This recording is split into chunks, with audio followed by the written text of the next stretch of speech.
Po, ano po yung posisyon ninyo, Justice, kaugnay po dito ngayon sa kaguluhan sa Senado? Tama po ba ang ginawa ng bagong mayorya o may mali din, may legal infirmity sa ginawa ng grupo ni Gatchalian? Palagay ko po yung ginawa ng majority, bagong majority, headed by Senator Gatchalian, which was based on a quorum of 12 out of 23 or 22 is valid. Sorry, napuputol-putol yung audio ninyo, Justice. Para may electric fan po ba? Paulit nga po. Justice? Para naulinigan mo ba, partner? Sabi, valid. Valid. Kailan parang may tumutunog na parang may ugong. Justice? Ay, wala pa. Oo, paayos muna natin. Ulit. Feeling ko may parang nakikis-kis. Partner, si Justice Ascuna ay isa sa bumalangkas ng 1987 Constitution. So ito yung ginagamit natin? Kasi yung president, yung sinasite na kaso, 1935 Constitution ng basihan yun. Ito isa sa bumalangkas, kaya may bigat, may bale ang insights ni Justice Ascuna. Legit ang kanyang mga insights. Justice, can we try one more time? Justice? Yes. Yan, malinaw mas na po. maganda. Pwede niyo pong ulitin yung insights po ninyo, Ikamo? What is your position? Regarding what? Regarding po doon sa ginawa ng bagong majority, yung grupo po ni Senator Sherwin Gatchalian, now Senate President Pro Tempore. We have a statement on that. I'm part of a group. And we say that yung ginawa is valid because the number 12, there were 12 we have to base it on those who are able to participate, and we exclude Bato and Jinggoy, so there are only 22. The quorum is based on 22 and 12 is majority of 22. So mayroong quorum yung ginawa ng Senator Gatchalian's group. Mayroon silang quorum, so valid yung ginawa nila. Opo, so okay. valid in as far as you are concerned. Kaya lang po, si Senator Alan Peter Cayetano ay nag-insist din po na siya pa rin ang Senate President. Pati na yung kapatid, siya pa rin daw At yung... sa kanya yung valid. At sa kanya yung valid. At nagsagawa pa ng hearing kahapon. How do you suggest that this be settled? Paano ba isi-settle natin ito? May isang kampo na nagsasabing, hindi, mali yung ginawa nyo, kami pa rin ang nasa liderato. Una-una, sa palagay ko, personally, siya pa rin ang Senate President. Hindi naman siya pinalitan dahil upang mapalitan ng Senate President, kailangan majority of all the membership. So majority of 24 is 13. Wala man 13 yung grupo ni Senator Gatchalian, 12 lang sila. At hindi rin nila pinalitan si Senate President. Ang ginawa nila, pumili sila ng Senate President Pro Tempore, at yun ang nag-preside sa meeting. Kaya tama siguro yung sabi ni Senate President Alan Peter Cayetano na siya pa rin ang Senate President, ngunit he does not control the Senate because he has only 11 as against 12. So parang, Justice, just to be clear lang po, parang nuanced po pala yung stance ninyo, no po? Ang stance ninyo, tama, okay yung quorum, pero in as far as the position of Senate President is concerned, hindi mo pwedeng ideklarang vacant yun nang wala kang 13. That is my personal opinion, where others believe that while it needs 13 votes to elect, it does not need 13 votes to declare vacant. So, yun ang debatable. For me, it's the same vote. You need 13 to declare vacant. But there are others who believe that it's only to elect, you need 13.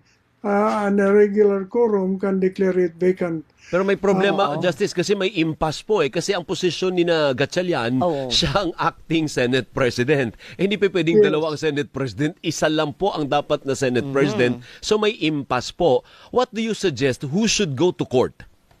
To correct the statement po, there are no two Senate presidents. There's one Senate president and there's one Acting. Senate President pro tempore who was acting Senate President dahil the Senate President was not present. So yun po ang problema if they are both claiming to preside the next meeting.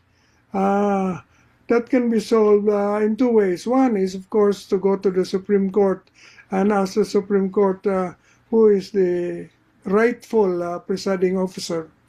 The other is to leave the political process within the Senate, and probably this is evolving situation.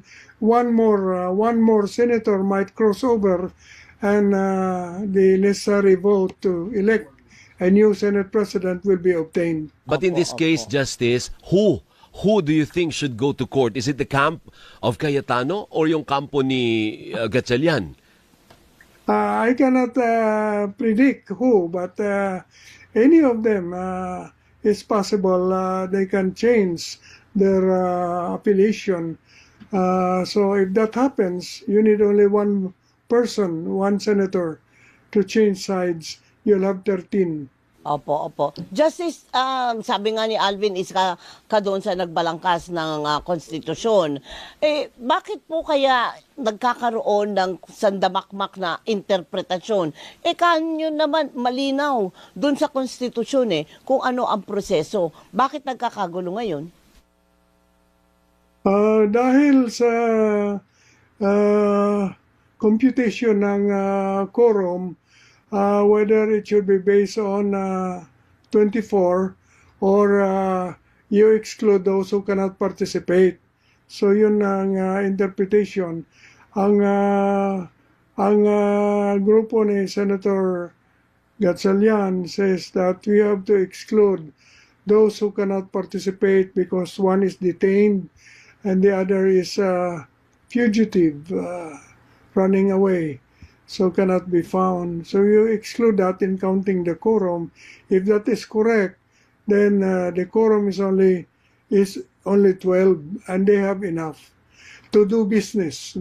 They can do business. Opo. To elect a new Senate President, in my opinion, you need one more vote. Opo, may narinig, Justice, may narinig ako opinion kagabi nung nag-scroll ako sa social media. Oo. Sabi niya yung 1987 Constitution kasi ang nilagay daw na word ay all members of the Senate. Wala daw po yan sa 1935 Constitution. Therefore, ibabangga talaga sa 24, hindi po sa 22. What do you say? Tungkol dun sa quorum, ang requirement for both 1935 and the 1987 present Constitution is the same. It just says majority of the Senate. And majority of the Senate does not mean 24. It means majority of those who are able to participate. Yan po ang ruling ni Abilino versus Cuenco. Opo. And the language on quorum is the same, 35 and 87 Constitution. Majority. It doesn't say all the members of the Senate. It just says majority of the Senate.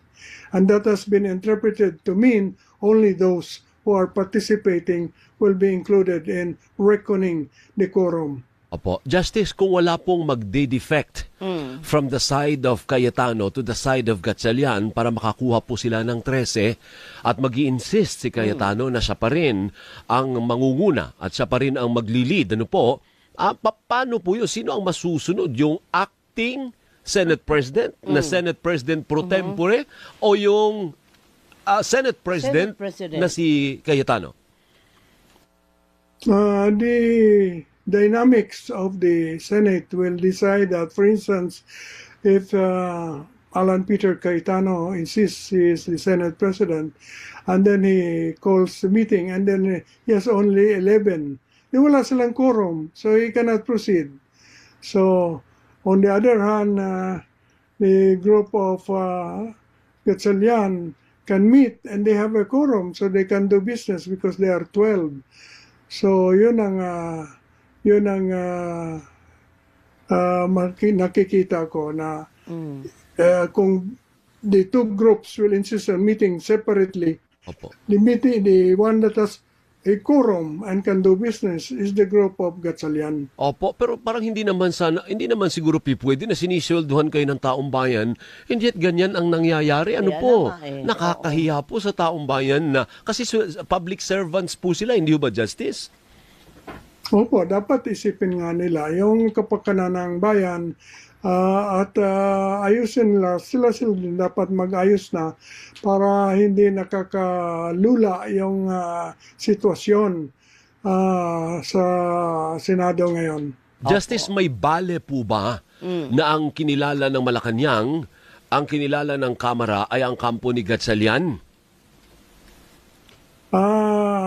Ito pong nangyayari is something internal to the Senate, and it is a process that only the Senate should be able to resolve among themselves. Maliban lang kung may gross abuse of discretion na pwedeng questionin sa Supreme Court. The President, I think, can intervene in the sense of calling for a special session, for instance, but he cannot intervene on the internal organization of the Senate. Opo. Justice, sa nangyayari, sabi nyo nga po, ito dapat internal lang sa mga senador. Pero kung ang isang tao na taxpayer po ay mag-decide na, teka lang, naguguluhan na ako, magsasampa ako ng kaso. Kakwestiyonin ko to, akyat ako ng Supreme Court. Pwede po ba yun? O dapat yun lang mga apektado na partido ang Very good. magsasampa ng kaso? Again? Paano po yun yung, pwede po ba ang kahit sino na umakyat sa Korte Suprema magtanong, ipaklaro kung ano na ang... Kung sino talaga ang tama? Kung sino ang tama at sino ang mali. Or sila lang na participants? Sabi mo kasi kanina, justice internal dapat sa mga senador eh.